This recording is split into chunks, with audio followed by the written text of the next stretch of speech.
those kind words. I really didn't prepare to speak. The rabbi just gave me like 2 minutes notice.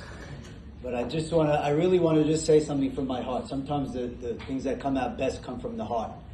The rabbi touched on our experience with him, but I could go into it in a little bit more depth for just 1 or 2 minutes. We were boys just like you guys. We weren't fortunate enough to have a yeshiva run by rabbis from our community. And nothing wrong with Ashkenazi, but it was a different time in the 90s. We went to a yeshiva. It was a yeshiva called BMT.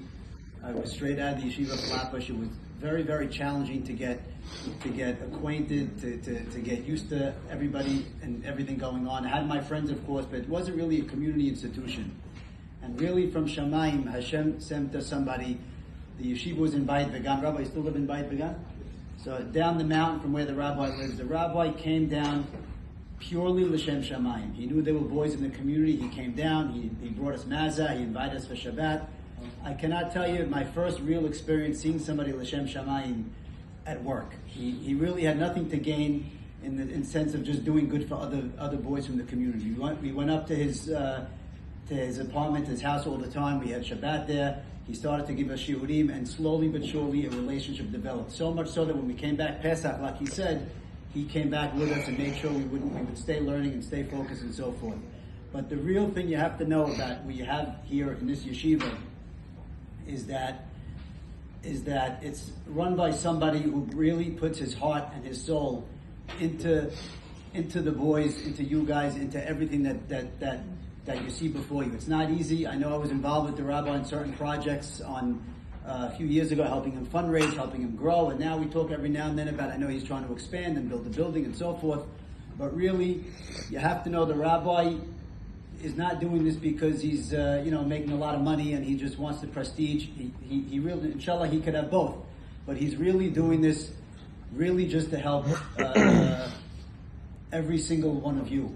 I was just by the chief rabbi a few minutes ago, and somebody was in his office crying, and the rabbi told me something that I want to share with you. Cham David Yosef told me, and I think the Rabbi Laniado lives this also.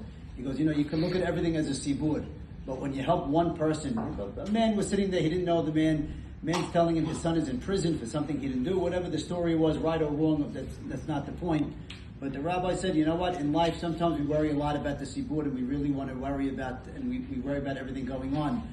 But sometimes if you zone in and just focus, all of you are one sibur, but really you're made up of a lot of individuals. And it's very important to realize that helping each one of you individually is sometimes more important than helping all of Klal Yisrael before you even meet them. So I know the rabbi very well. I know that he's not just looking at this as one yeshiva with 100, 120 boys. He's looking at this as a yeshiva of 120 individuals.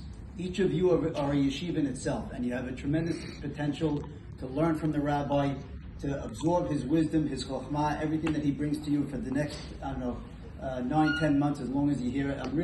I'm jealous of all of you. I wish I could go back and have a yeshiva in the same type of an atmosphere that the rabbi is giving you. So I really, again, you have a big responsibility. Rabbi Yedi taught us, as you know, he's doing Eshet Chayil. He's on the 5th pasuk saying, that not just women, but great people are like ships. And one of the things that ships have to have, when you're the captain of a ship, you don't have, it's not like being on a rope. You have to have foresight. You have to see a mission ahead of you, and you also know that you're carrying a lot of responsibility on that ship. So that's a lesson that we learn.